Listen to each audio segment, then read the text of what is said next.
যিমান কথাবিলাক ভগৱন্ত কৃষ্ণই জানে, আপুনি একো নিবিচাৰিলেও ভগৱানে দিব।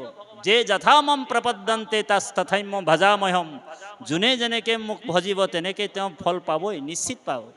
সেইকাৰণে ভগৱন্তক কামনা কৰি ভক্তি কৰিলে বেয়া পায়। সেইকাৰণে নিৰ্গুণ ভক্তিৰ কথাটো কপিল মহাপ্ৰভুৱে দেৱহূতিক মাক একেবাৰে ফাইনেল ৰিজাল্ট দিব, ফাইনেল কথা ক'ব যে হে মা, তুমি ভক্তি কৰা কিন্তু নিষ্কাম ভক্তি কৰা, সকাম হ'ব নালাগে।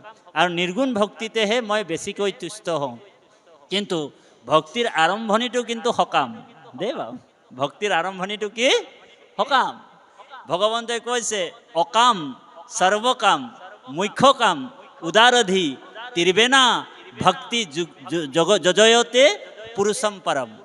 ভগৱন্তই কৈছে কোনোবা সকামভাৱেও আহক, নিষ্কামভাৱেও আহক, বা একো কামনা নথকাজনো, মুখ্য কামনা থকাজনো আহক, যেনে তেনে কৰি মোৰ ওচৰত আহিলেই হয়, মাত্ৰ তেওঁক মই গতি দিম। সেইকাৰণে অৰ্জুনে কৈছে প্ৰভু, তুমি যে কৈ আছা তোমাকেই পূজা কৰা, তুমিয়ে একমাত্ৰ দেৱতা।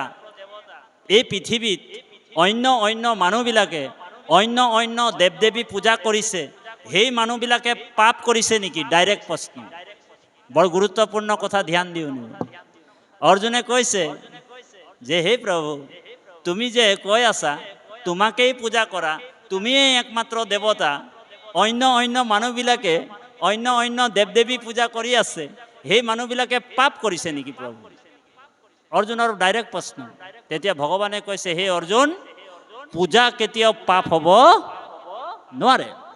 কাৰণ পূজাত শ্ৰদ্ধা যোগ হৈ যায়। য'ত শ্ৰদ্ধা যোগ হৈ যায় সেইটো পাপ কেনেকৈ হ'ব প্ৰভু? এইটো পাপ কেনেকৈ হ'ব অৰ্জুন? কিন্তু হে অৰ্জুন শুনা, তুমি যদি দেৱ দেৱীক পূজা কৰা, বৰ গুৰুত্বপূৰ্ণ কথা, শ্ৰীমদ ভাগৱত গীতাৰ